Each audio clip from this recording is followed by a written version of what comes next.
is the garden, or will be. So here we have 20 tons of topsoil for filling up. Oh, hello, Cara. That's our dog, Cara. So we have 20 tons of topsoil for our raised beds. When it came in the truck, it looked huge, but it doesn't really in the size of the space. So this area here is going to be our fruit orchard. So this is kind of the first third of the garden area. And then coming down to the vegetable garden. So this is the 9th of May and we moved in on the 4th of April. So we're not doing too bad. We have some beds done. The beds will come along here as well. And there'll also be a few kind of along this area. We have actually started planting them. So at the moment in here, we have the beginnings of some Jerusalem artichokes. In here will be some runner beans. And then you can see the pea shoots starting to come up all down here. So this is a tip that I got off the internet for keeping the pigeons off.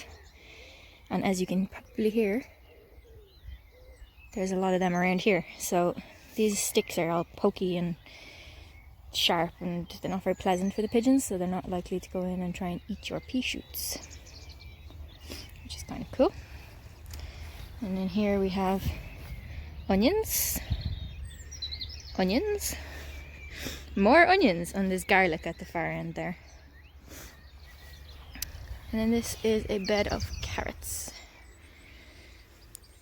So the topsoil was supposed to be topsoil that had compost and horticultural sand in it, but it actually, I think, is just topsoil. So I was worried about it just washing away, which is why I've top dressed it with this compost here. And I had already sown the seeds, so that's why it's quite thin in that bed, because I didn't want to actually exclude the light from the little seedlings, from the little carrots. But then I was able to put it a little bit thicker on these beds because the onions were fairly well established. Then this bed over here has some beetroot in it. And if you look really closely, you can see the beetroot starting to make an appearance down here. So then this, where Cara is lying, is going to be... Ooh, focus isn't very good on that. There we go. This is going to be the wildlife garden. So when we moved in here first, a month ago, the grass was incredibly tall, as you can probably still see around the beds. It was even higher down there. I will trim the beds soon before they go to seed, to stop it from going into all of my nice new clean beds.